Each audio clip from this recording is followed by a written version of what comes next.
¿Qué tal, iglesia? ¿Cómo están? Buenas tardes. Gracias por estar con nosotros y por acompañarnos, por conectarse para hacer iglesia juntos. Y como siempre confiamos que Dios tiene una palabra para venir a desafiar nuestros corazones y apasionarnos más de sus propósitos. Hoy quiero empezar la enseñanza del día de hoy citando una frase de un autor de hace mucho tiempo. Samuel Johnson decía que la gente necesita que le recuerden lo que ya sabe, más de lo que necesita que le enseñen cosas nuevas. Voy a repetir para que podamos meditarlo todos juntos. La gente necesita que le recuerden lo que ya sabe, más de lo que necesita que le enseñen cosas nuevas.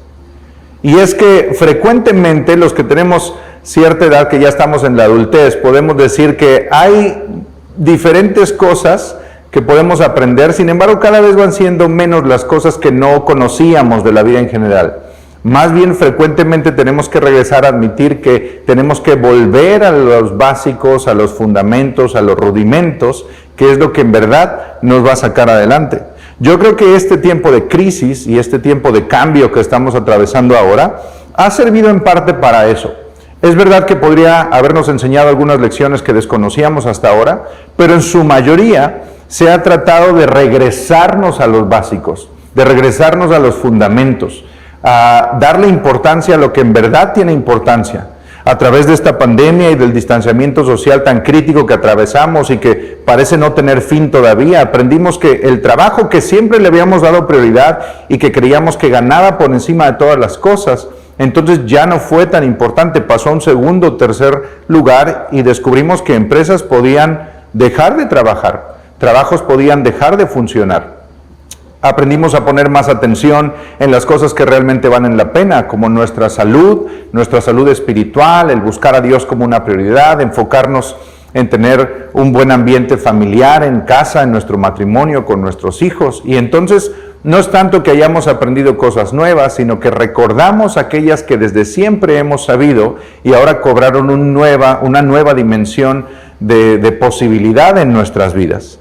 Y es que en un tiempo de crisis, es fácil caer en la trampa de dejar de pensar en crecer y en desarrollarnos, como la Escritura nos enseña a pensar de nosotros mismos. Es fácil caer en la trampa del momento de dificultad y darnos permiso de estancarnos. Es muy sencillo que atravesando por un momento complicado, entonces nos relajemos y nos demos permiso de retroceder o hasta fallar a nuestros propios principios y convicciones. En la vida en Cristo, igual que en muchas de las áreas de nuestra vida, es muy similar a esto que te comento. Suele pasar que si nos descuidamos particularmente en un momento de crisis o de dificultad y bajamos la guardia, entonces vamos a retroceder en vez de seguir avanzando. Y no importa cuánto tiempo tengamos de conocer a Dios realmente. Tenemos algunos casos donde alguien podría decir, bueno, pues si eres nuevo en las cosas de Dios o vas empezando en tu caminar con Cristo, se espera que la tribulación, la crisis, la adversidad te sacuda de alguna manera y te haga dudar de lo que crees o de quién eres en tu comportamiento. Sin embargo, lamentablemente la historia nos ha enseñado que creyentes de años y décadas, cuando atraviesan por momentos de dificultad, si se descuidan y bajan la guardia, pueden tener comportamientos totalmente adversos a lo que la voluntad de Dios esperaba. Y es que por eso la Escritura en el libro de los Corintios, 1 Corintios 10:12, dice que el que crea estar firme, cuide que no caiga. Es decir, todos los que creemos que estamos saludablemente avanzando en nuestra relación con Dios, tenemos que mantenernos alertas y despiertos para vigilar que lo estemos haciendo así de una manera adecuada, en vez de solo relajarnos y creer que en automático las cosas se van a dar, y mucho menos cuando atravesamos por un momento de crisis como el que estamos viviendo. Es por eso que yo quiero hacer énfasis en que todos nosotros somos llamados a dar fruto. De hecho, así es como he titulado la enseñanza de esta tarde, fruto en todo tiempo. Y lo primero lo que quiero hacer énfasis es esto, que tú y yo todos somos llamados a dar fruto. Fíjate cómo lo dice Jesús mismo en el capítulo 7 de Mateo, verso 18, cuando Él está platicando con una multitud enseñando y les estaba advirtiendo respecto del comportamiento de los falsos maestros y profetas. Inclusive en pasajes utiliza palabras muy duras donde habla de cristianos hipócritas, donde habla de creyentes que quieren aparentar una cosa pero en realidad son otra. Y Él lo dice así en el verso 18 de Mateo 7. Un árbol bueno no puede dar fruto malo, y un árbol malo no puede dar fruto bueno. Todo árbol que no da buen fruto se corta y se arroja al fuego. Así que por sus frutos los conocerán. Seguro tú habías escuchado este verso hace mucho tiempo. Por sus frutos los conocerán. Jesús está enseñando y está diciendo que la calidad del fruto que ofrezcamos es lo que va a revelar quiénes somos realmente acá en nuestro interior. Y por eso debemos estar muy atentos y entender que todos somos llamados a dar fruto, porque si nos descuidamos, entonces una de dos, o vamos a dar un fruto de mala calidad, o vamos a dejar de ser de fruto. Y entonces lo vemos acá, todo árbol que no da fruto se corta y se arroja al fuego, dice la Escritura. Jesús está tan apasionado con este principio que también lo encontramos en el capítulo 15 de Juan, del verso 1 al 5, y aquí es donde me quisiera detener un poco más para darle cuerpo a la enseñanza de esta tarde. Y es que a lo mejor tú lo conoces, este pasaje también es ampliamente conocido, tiene el título famoso de la vid verdadera. Y cuando empezamos estudiando la palabra, dice así en el verso 1 de Juan 15, Jesús hablando dice, yo soy la vid verdadera y mi Padre es el labrador. Él corta de mí toda rama que no produce fruto y poda las ramas que sí dan fruto para que den aún más. Ustedes, refiriéndose a nosotros, la iglesia, el cuerpo de Cristo, ya han sido podados y purificados por el mensaje que les di. Permanezcan en mí y yo permaneceré en ustedes. Pues una rama no puede producir frutos si la cortan de la vid, y ustedes tampoco pueden ser fructíferos a menos que permanezcan en mí. Termina el verso 5 diciendo, ciertamente yo soy la vid, ustedes son las ramas, los que permanecen en mí y yo en ellos producirán mucho fruto, porque separados de mí no pueden hacer nada. Y quiero tomarme un tiempo para analizar estos 5 versículos, pero a mí me parecen muy poderosos en la tarde de hoy, porque muchas veces el énfasis equivocado, a mi parecer, en este pasaje, se centra en la palabra permanecer. Y aunque es verdad que esta tiene una valía enorme, porque Jesús mismo está diciendo, ustedes permanezcan en mí, yo permaneceré en ustedes, recuerda que el énfasis principal que se gesta en todo este pasaje no es sobre la palabra permanecer, sino sobre la palabra fruto. Todos nosotros no hemos sido llamados a permanecer, sino hemos sido llamados a dar fruto. Más bien, el fruto de la permanencia es que tú y yo vamos a tener algo que ofrecer. Es como una disciplina en la que tú te mantienes constantemente. Si lo haces y lo haces y lo haces frecuentemente, entonces eso va a dar resultado, un buen fruto que ofrecer. Pero si claudicamos y a veces lo hacemos, a veces comemos bien, a veces no comemos bien, a veces hacemos ejercicio, a veces no hacemos ejercicio, a veces buscamos a Dios, a veces no, a veces platicamos con nuestra esposa, a veces no, pues entonces no vamos a tener un buen fruto que ofrecer y vamos a ser árboles secos. Lo primero que quiero dejar claro es que no se trata de permanecer, sino de dar fruto. La meta que todo cristiano debe perseguir, todo discípulo de Jesús debe perseguir, no es permanecer, sino dar fruto. Tendríamos un enfoque erróneo si solo nos quedamos con el asunto de la vid verdadera en que nosotros seamos una rama pegada al árbol. Después lo que tiene que suceder con la rama que está pegada al árbol es tener algo que ofrecer. Porque si la rama no tiene nada que ofrecer, lo escuchamos en unos versos más atrás, dice, mi Padre corta las ramas que no tienen fruto. Así es que tendríamos una perspectiva equivocada.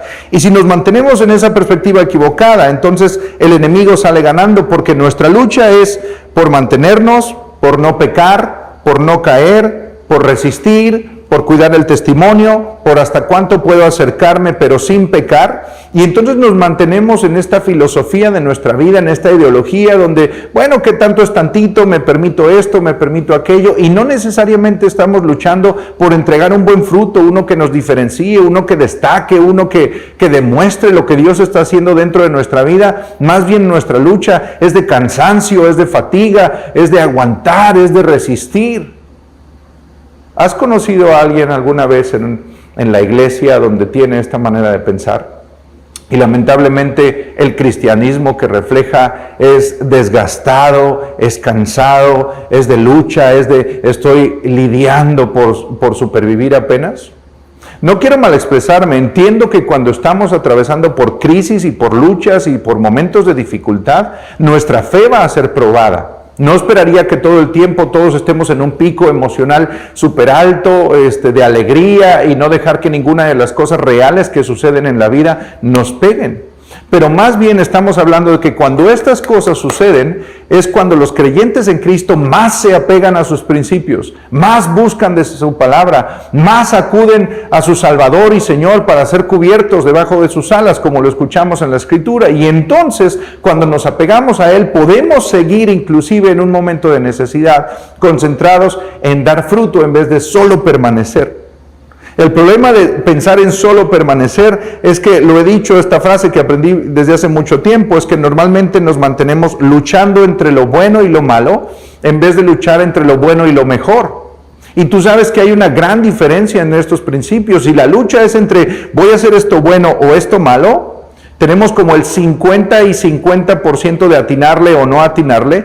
Es totalmente diferente de estar concentrados en luchar entre lo bueno y lo mejor. Esto es lo mejor que podría hacer y esto es lo que Dios pide de mí. Esto es lo que a mí me está dando la guianza para hacer y esto es lo que puedo hacer fortalecido de la mano de nuestro Dios. Y eso hace una diferencia completa en la forma en la que tú y yo vivimos nuestra vida en Cristo, buscando agradar a Dios en todo tiempo, entendiendo que fuimos llamados a dar fruto.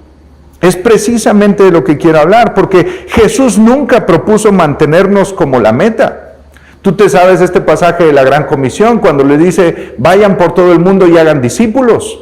Imagínate que en vez de este verso escucháramos a Jesús diciéndonos, vayan por todo el mundo e intenten que la persecución y las luchas y los desgastes y a lo mejor las amenazas de meterlos en prisión o hasta de matarlos, no los hagan caer del cristianismo. Manténganse sin renunciar a mi nombre. Ojalá y puedan resistir hasta el fin, escondidos en una cueva, resistiendo, creyendo que yo voy a hacer algo por ustedes. Jesús no dijo eso, más bien entendemos en los mismos evangelios, Él nos dice, en el mundo tendrán aflicción, pero no teman, porque yo he vencido al mundo. Y esa es la postura correcta que tú y yo debemos tener cuando enfrentamos momentos complicados, donde hay muchas cosas alrededor de nosotros en la vida, que hay incertidumbre y que no sabemos qué es lo que va a suceder ni cuándo se va a terminar. Pero sí podemos confiar en que la palabra de Dios permanece para siempre y que no cambia. Y entonces de esos principios es donde nos agarramos y donde somos fortalecidos aún en medio de nuestra debilidad, aún en medio de la lucha y de la crisis, y enfocamos nuestra perspectiva a poder seguir siendo de bendición para otros y dar fruto, en vez de solo aferrarnos a no caernos de la cuerda y permanecer. Las parejas, para poner un ejemplo, las parejas que tienen como meta permanecer juntos, y en estas épocas modernas lo escuchamos más frecuente que nunca. Entonces dos parejas deciden unirse y dicen, ¿qué es lo que? Pues estamos decidiendo si nos vamos a casar o no, si nos vamos a casar o no. Lo primero que vamos a hacer es que vamos a ir a vivir juntos. Y si funciona, entonces luego vemos qué es lo que hacemos. ¿Lo has escuchado? Yo lo he escuchado muchísimas veces. Y quienes estamos casados entendemos que no se han dado cuenta del principio verdadero que está detrás de eso. Más bien la idea es que los que hemos establecido un compromiso matrimonial nos comprometemos desde el día 1 y decimos, vamos a hacer que esto funcione. No es que vamos a ver si funciona o no para después casarnos, más bien porque queremos que esto funcione, nos comprometemos desde el inicio, cueste lo que cueste. Por eso en los votos, en la ceremonia matrimonial decimos en la enfermedad y en la salud, en lo próspero y en lo adverso, porque nuestro compromiso se está gestando ese día, en el inicio, desde el principio. No estamos esperando a ver qué es lo que nos va a ofrecer la vida para saber qué decisiones tomamos después, más bien las decisiones las tomamos desde el inicio, de que vamos a permanecer y vamos a luchar por encima de cualquier cosa que nos venga a presentar la vida. Esa es la forma correcta de pensar en este asunto, porque de la otra manera, entonces vemos que si depende de las circunstancias, mucha gente fracasa.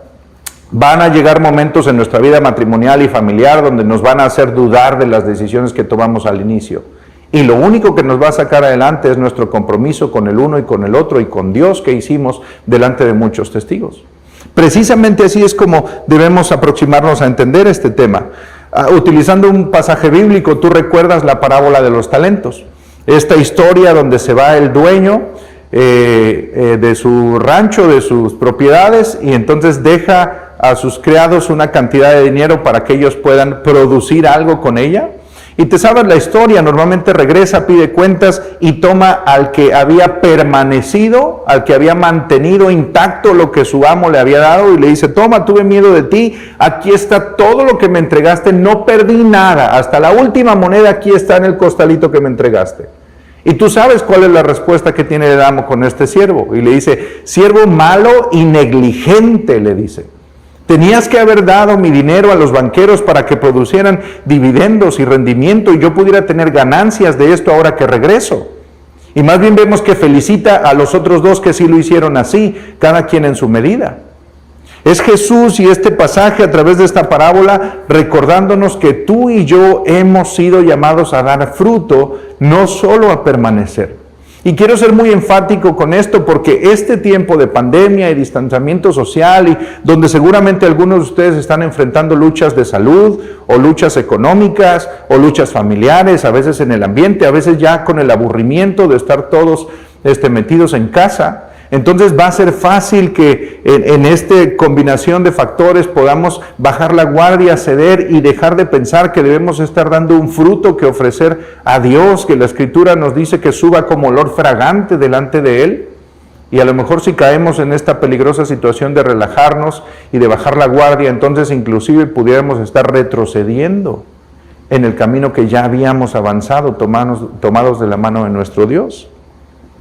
Es por eso que insisto en que Jesús nunca propuso mantenernos como la meta final, sino más bien hacer discípulos y dar fruto de lo que nosotros conocemos de Él. El pasaje de Juan 15 fue muy claro, cuando en el verso 2 va a aparecer aquí en la pantalla, y Él dice, Él corta de mí toda rama que no produce fruto. Él corta de mí, mi Padre Celestial corta de mí toda rama que no produce fruto. Y poda las ramas que sí dan fruto, para que entonces den aún más. La pregunta equivocada en este tiempo sería, ¿cómo le hago para permanecer en las cosas de Cristo? ¿Cómo le hago para permanecer en mi fe? ¿Cómo le hago para permanecer fiel a lo que he creído de Dios? Más bien la pregunta correcta sería, ¿cómo le hago para dar fruto? ¿Cómo le hago para que aún a pesar de la crisis, ser de buen testimonio para otros? ¿Cómo le hago para que aún a pesar de las dificultades que estoy enfrentando, aún en casa, pueda seguir siendo de bendición para mí y para los que me rodean? Porque esa es la actitud que agrada a nuestro Dios. La segunda idea que quiero proponerte para meditar en esta tarde es que, y sé que esta a lo mejor nos va a incomodar un poco, es que todos nosotros somos llamados a dar fruto, pero somos llamados a dar fruto en todo tiempo. Y es que algunos pudiéramos caer en esta idea de pretender que solo se vale dar fruto cuando todas las cosas están bien. Solo se vale dar fruto cuando todo en casa está bien, cuando nuestra economía está bien, cuando nuestra salud está bien, cuando tenemos posibilidad de adorar a nuestro Dios con libertad. Pero ahora que la iglesia está cerrada, pero ahora que me redujeron las horas en el trabajo, pero ahora que el negocio no anda bien porque las ventas fallan, porque no hay dinero corriendo en todo la sociedad como antes, entonces ahora no sé si es buen tiempo para. Ahora más bien la tentación, te lo decía, es dar un paso atrás y regresarnos a pensar en solo permanecer, cuando en realidad debemos dar fruto y dar fruto en todo tiempo. Yo creo particularmente que los creyentes en Cristo, que tenemos nuestra fe puesta en Dios, especialmente es en los tiempos de crisis y de problemas, donde podemos ser de más bendición para las otras personas. Frecuentemente algunos de ustedes me habrán escuchado cuando estoy enseñando decir, si las cosas malas solo le pasaran a la gente que está apartada del camino de Dios, que no conoce la verdad del Evangelio, entonces ¿cuál es el testimonio poderoso que tú y que yo podríamos dar sí conociendo a Dios? Si toda nuestra vida fluyera bien todo el tiempo. Más bien es cuando recibimos diagnósticos adversos, más bien es cuando también a nosotros nos despiden del trabajo, más bien es cuando hay recortes de personal o dificultades en la familia, hijos que nos sorprenden con malas decisiones o alguna cosa que se quiebra. Entonces ahí es donde nuestra fe y nuestra convicción arraigada en los principios de Cristo Jesús puede ser de buen testimonio para todas las personas que nos están observando y nos rodean diciendo, a ver cómo te vas a comportar ahora tú que dices tener fe en Dios. Ahí es cuando podemos levantar un estandarte firme de nuestra fe en Cristo Jesús y dar testimonio de que creemos que afirmados en Él y afianzados en Él podemos salir adelante de cualquier cosa. Tú seguramente te sabes este pasaje en Filipenses que dice, todo lo puedo en Cristo que me fortalece. Y entonces, ¿cómo podríamos comprobar eso si no estamos siendo fortalecidos por nuestro Cristo en medio de una crisis o tribulación? Yo creo que este es el mejor escenario para que nos levantemos, tomemos el lugar que nos corresponde y empecemos a procurar dar fruto para nuestro Señor en todo tiempo, aún incluido el tiempo de la crisis. El enfoque erróneo sería solo permanecer, lo decíamos, cuando las cosas van mal. Se trata de estar pensando en dar fruto. ¿Sabes que muchos de los salmos que escribió el rey David fueron escritos en momentos de aflicción, de persecución, de crisis emocional y de guerra y de angustia? Ahí es cuando él dio fruto en muchas de las alabanzas que escribiría, los salmos que hoy tú y yo leemos y que cuando los leemos nos confortan en nuestra alma y en nuestro corazón porque entendemos que se escribieron palabras que reflejan justo como tú y yo nos sentimos en un momento de necesidad. Y no fue, y muchos de estos no se escribieron cuando él estaba solo en las praderas, listo para adorar a su Dios en la soledad de él y nada más. Más bien fue en momentos de persecución y crisis, escondido en una cueva y sabiendo que venían a por él, que es que levantó el clamor que ahora tú y yo podemos replicar.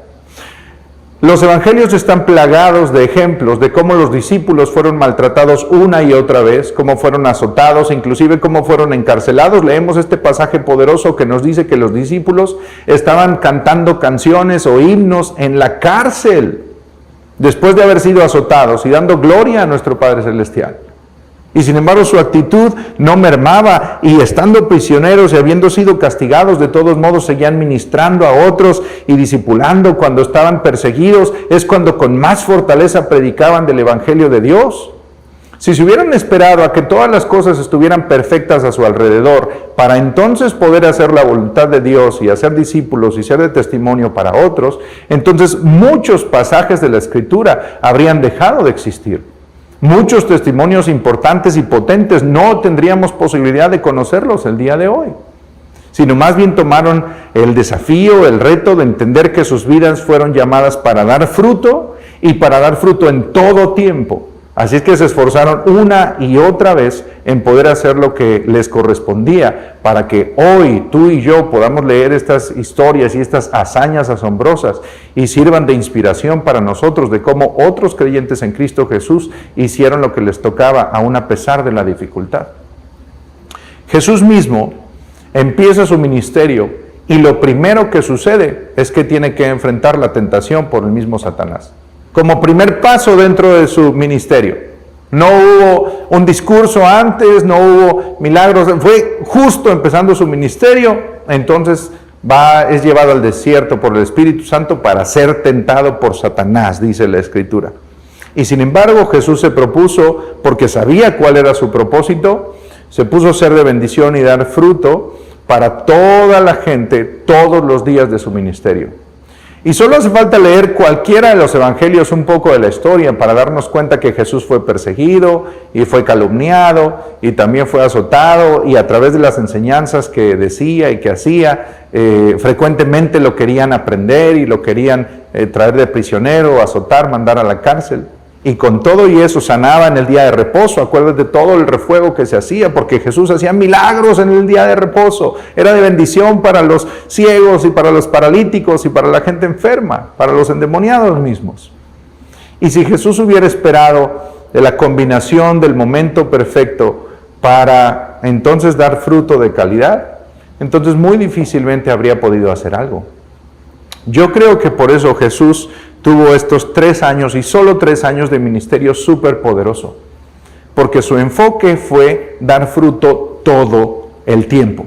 No había tiempo que perder. Como otras veces lo he dicho, no había días gratis.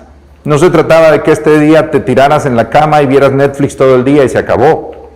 Había un propósito que lograr, había un fruto que dar, había algo en que invertirnos. Y cuando nosotros nos concentramos en hacer eso, independientemente de las circunstancias, entonces podemos traer la gloria a nuestro Dios. Gran parte del Nuevo Testamento lo escribe el apóstol Pablo desde la cárcel.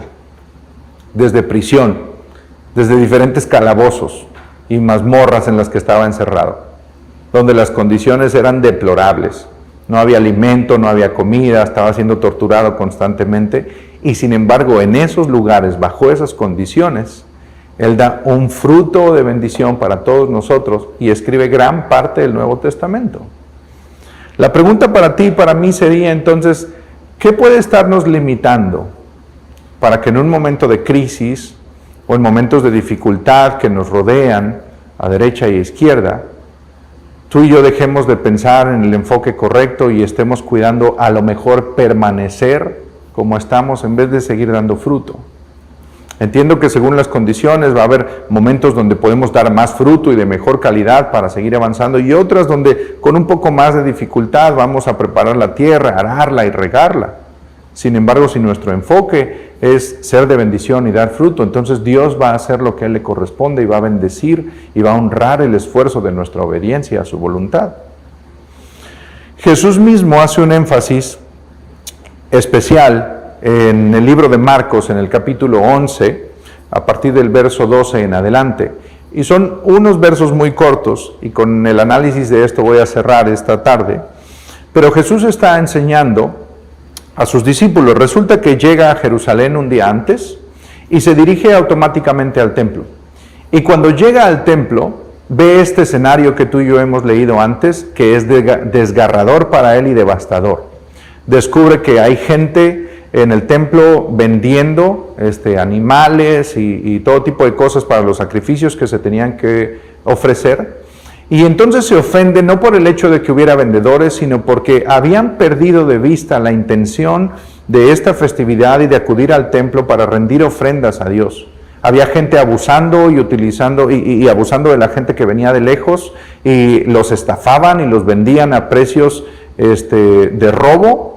Otros tenían una actitud de totalmente aprovecharse de otra gente y deshonrar a Dios aún dentro del templo, y esto es lo que hace que Jesús se enfurezca al ver todo eso, y más adelante nos dice la Escritura lo que sucedería al respecto. Esa noche Jesús solo ve el cuadro de la gente más concentrada en sus ganancias, en hacer dinero, en robar, en estafar a otros, en aprovecharse de este asunto religioso que toda la gente tenía que hacer para venir a ofrecer una ofrenda a Dios. Y entonces Jesús se molesta, pero esa noche decide no hacer nada. Más bien se retira. Muchos historiadores creen que se fue a pasar la noche cerca a casa de su amigo Lázaro, Marta y María, junto con sus discípulos. Y ahí es donde retomamos la historia en el capítulo 11 de Marcos, cuando dice a partir del versículo 12. Al día siguiente de que Jesús experimentó todo esto, y te cuento el contexto para que entiendas cómo está la perspectiva de Jesús, qué es lo que está pensando, qué es lo que está sintiendo, viene de ver cómo la gente deshonra el lugar que está destinado para alabar a nuestro Dios. Y entonces al día siguiente, cuando salían otra vez de regreso de Betania a Jerusalén, dice que Jesús tuvo hambre. Y entonces se presenta una necesidad física de nuestro Maestro. Viendo a lo lejos una higuera que tenía hojas, fue a ver si hallaba algún fruto.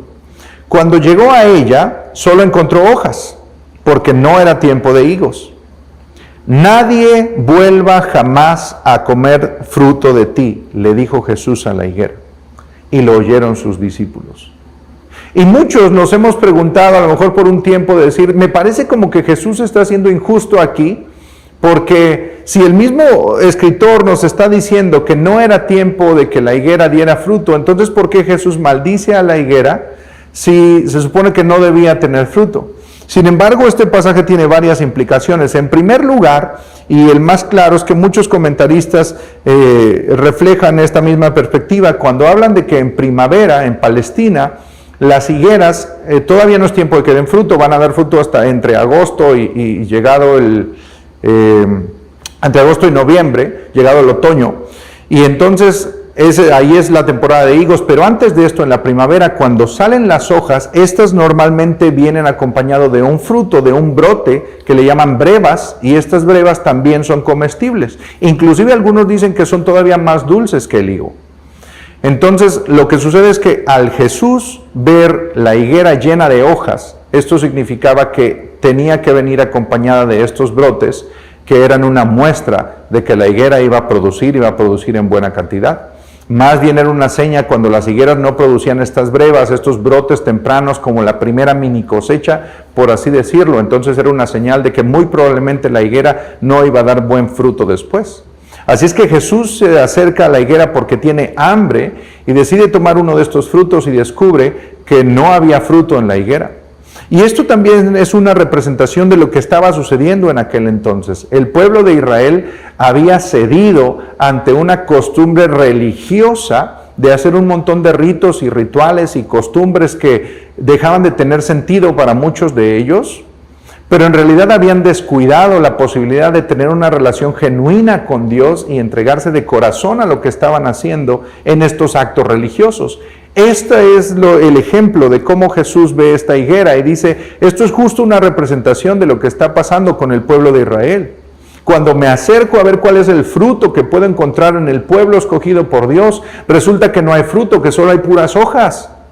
Desde lo lejos pudiera parecer un árbol muy bonito, que está lleno de hojas, que es frondoso, que tiene mucho que ofrecer, que inclusive da buena sombra. Pero cuando me acerco, entonces veo que todo son apariencias.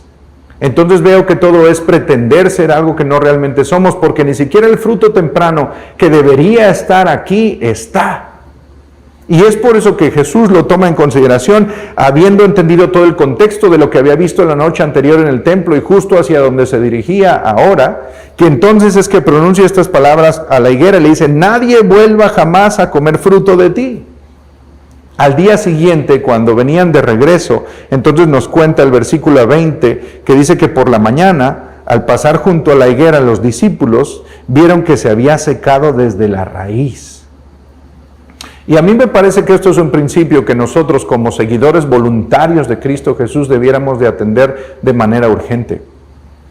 Si tú y yo no cuidamos de mantener una perspectiva donde estemos dando fruto y donde estemos dando fruto todo el tiempo, tarde o temprano vamos a secarnos hasta la raíz. Las hojas de pretender y de mantenernos y de parecer que estamos en un cristianismo saludable cuando en realidad no estamos ofreciendo fruto, tarde o temprano nos van a alcanzar y nos van a secar hasta la raíz. Jesús aquí estaba haciendo un juicio sobre la religiosidad del pueblo de Israel y les estaba advirtiendo respecto de lo que habría de venir si ellos permanecieran en esta misma actitud, de conformarse a hacer cosas sin sentido por el hecho de sacar adelante unos cuantos ritos religiosos, en vez de corazón estar buscando la presencia de Dios. Es por eso que después de este pasaje, si tú sigues leyendo más adelante en el capítulo 11 de Marcos, entonces vas a descubrir que es cuando Jesús por fin llega al templo y después de esto hace un látigo de cuerdas y empieza a azotar a todos los vendedores y a cambistas que estaban allí. Y entonces, furioso, volteaba las mesas de todos los que estaban allí y gritaba y decía, la casa de mi padre es una casa de oración y lo que ustedes han hecho es que la han convertido en una cueva de ladrones. Están pretendiendo que lo que hacen es algo que podría traer honra y honor a mi Padre, pero en realidad lo que hay dentro de sus corazones es un deseo de aprovecharse y de ventaja de otros más débiles que ustedes. Y eso en la misma casa de Dios es algo que no puedo tolerar, decía Jesús. Estaba apasionado por este principio porque la gente y particularmente el pueblo de Israel había perdido de vista que hemos sido llamados a dar fruto y dar fruto en todo tiempo. Es por eso que Pablo le escribe a Timoteo en la segunda carta que le hace en el capítulo 4 y le dice, Timoteo, necesito que instes, que hables de la palabra de Dios, y él utiliza esta frase en la Reina Valera 60, dice así, que instes a tiempo y fuera de tiempo. Es decir, que hables de las cosas de Dios, sea oportuno o no sea oportuno el tiempo, estén todas las condiciones para que lo hagas o no esté ninguna de las condiciones para que lo hagas. El hablar de la presencia de Dios y la palabra de Dios y los principios de Dios y establecer su reino en nuestra vida, en nuestra casa, en nuestra familia, es prioridad por sobre todas las cosas. No importa si estás atravesando por un tiempo de crisis o por un tiempo de bonanza, siempre va a ser prioridad que tú y yo vengamos y nos postremos delante de Dios y le demos su lugar. Es lo que Pablo le está escribiendo a Timoteo diciendo, a ti que no te importen las circunstancias, porque si te detienes a eso, entonces va a ser muy difícil que podemos lograr avanzar en algo. Hay varios proverbios que nos dicen, el que espera el tiempo perfecto para sembrar, muy probablemente no va a lograr nada. Más bien es a través de la adversidad y de enfrentar la crisis y la forma de buscar a nuestro Dios cuando los escenarios no son ideales, que podemos encontrar el fortalecimiento de nuestro espíritu a través del Espíritu Santo viviendo en nosotros y podemos sobrepasar nuestras circunstancias, y por eso leemos que los discípulos estaban cantando en prisión. ¿Te acuerdas? Y es por eso que el vigilante de la cárcel en Filipo viene y le dice, ¿qué es lo que está pasando? Y de repente son esas actitudes las que Dios honra. Si tú recuerdas el pasaje, entonces desciende un ángel allí mismo en esa prisión y abre todas las puertas y rompe sus cadenas y liberta a todos allí. De allí es que surgiría la iglesia en Filipo y las famosas cartas de Pablo a los filipenses, en casa del carcelero de Filipos, después de haber conocido el evangelio por los discípulos que estaban prisioneros allí. Insisto, si ellos hubieran esperado a que las situaciones fueran ideales para manifestar la presencia de Dios en sus vidas, entonces muy poco hubieran logrado. Pero en medio de la adversidad es que lograron mantenerse fieles y firmes, y entonces pudieron hacer algo que tocara la vida del carcelero de Filipos y su familia. Y de ahí entonces surge la primera iglesia, en la iglesia de Filipos, en la ciudad de Filipos. Nunca, eso es lo que quiero decirte, y con esto estoy casi preparándome para finalizar, nunca lograremos hacer esto en nuestras fuerzas. Es decir, nunca pretendería que tú y yo mantengamos nuestro enfoque y nuestro ánimo y nuestra lucha en poder ser de bendición para otros y en poder mantenernos pensando en dar fruto solo en nuestras fuerzas.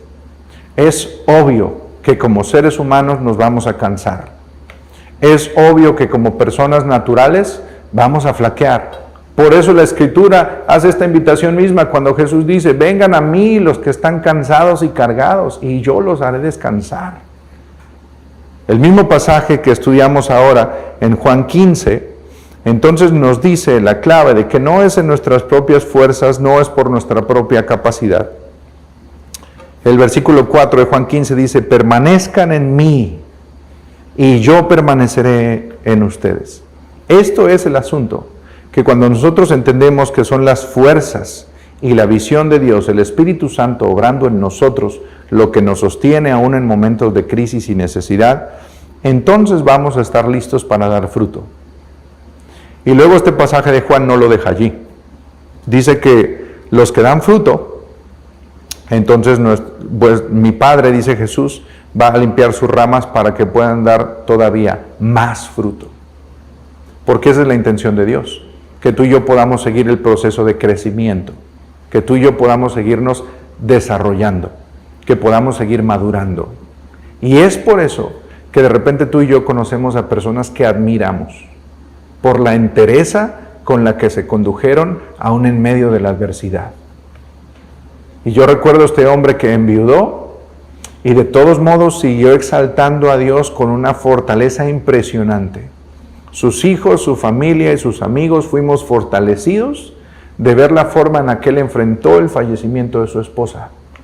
Y no estamos hablando de algo menor, pero tomados de la mano de Cristo Jesús, entonces podemos sobrepasar adversidades con una fortaleza impresionante. Y eso Dios siempre lo toma en sus manos y lo traduce en bendición para nosotros mismos y para mucha gente alrededor nuestro. Es por eso que Juan 15:8 termina diciendo esto. Cuando ustedes producen mucho fruto, demuestran que son mis verdaderos discípulos. Y eso le da mucha gloria a mi Padre. ¿Tú te imaginas que la forma en la que tú y yo actuamos, que la forma en la que tú y yo pensamos, que la forma en la que tú y yo hablamos, particularmente en periodos de crisis y momentos de dificultad y necesidad, puede convertirse en una manera de traer mucha gloria a nuestro Padre Celestial? Yo creo completamente lo que este pasaje dice. Y creo que si tú y yo lo tomamos en serio y nos proponemos cambiar nuestra perspectiva en momentos de dificultad para no solo mantenernos en el Evangelio, sino para subir al siguiente nivel, que es dar fruto y luego mucho fruto, entonces en todo tiempo estaremos demostrando que somos verdaderos discípulos de Jesús y esto le dará mucha gloria a nuestro Padre Celestial. Todos hemos sido llamados a dar fruto y hemos sido llamados a dar fruto en todo tiempo. Padre Santo, te damos muchas gracias porque hemos aprendido que nuestras necesidades te importan a ti en primer lugar. Y hemos descubierto que a ti te interesa estar metido en todo lo que nos sucede en nuestra vida, aunque a veces nosotros nos descuidamos y perdemos eso de vista. Hoy queremos coincidir otra vez con tu perspectiva, con tu visión, y como tus siervos, como tus hijos, queremos estar de acuerdo contigo en que cambies nuestra perspectiva para dejar de pensar en mantenernos, en resistir, en luchar por aguantar, y podamos crecer en nuestro nivel de madurez para concentrarnos otra vez en dar fruto y dar fruto en todo tiempo. Confiamos en que solo tomados de ti, de tu mano, de tus principios, llevando a cabo lo que tú nos propones, siendo obedientes, entonces podremos lograr esto de tal manera que tú recibas toda la gloria y toda la honra. Y rogamos, Señor, que tú cambies en nosotros lo que hace falta ser modificado, para que en todos los casos, incluyendo escenarios tan complejos como los que vivimos el día de hoy, siempre puedas estar tú en el trono, en el centro de nuestra vida, y podamos ser guiados hacia dar un buen fruto todo el tiempo. Haz lo que tengas que hacer en nuestras vidas, te lo rogamos en el nombre de Cristo Jesús. Amén. Yo quiero cerrar nada más con esto. Si tú estás atravesando por momentos de necesidad, si estás atravesando por momentos de crisis, hay gente que te puede escuchar y te puede ayudar aquí. Habemos personas listas para atenderte en la congregación. Pero sobre todo Dios está disponible para ti. Solo necesitas tomar este tiempo para rendir tu vida a Dios si nunca antes lo has hecho, y darle una oportunidad de que Él venga a demostrarte cómo inclusive en momentos de necesidad y de crisis, Él puede hacer florecer algo donde nunca nos habíamos esperado que lo hiciera. Así que yo te animo y te invito a que lo hagas. Iglesia, hemos sido desafiados por la palabra, a mí me parece, el día de hoy. Así es que salgamos en estos momentos peculiares y demostremos cuál es el Dios en el que tú y yo creemos. Que Dios los bendiga.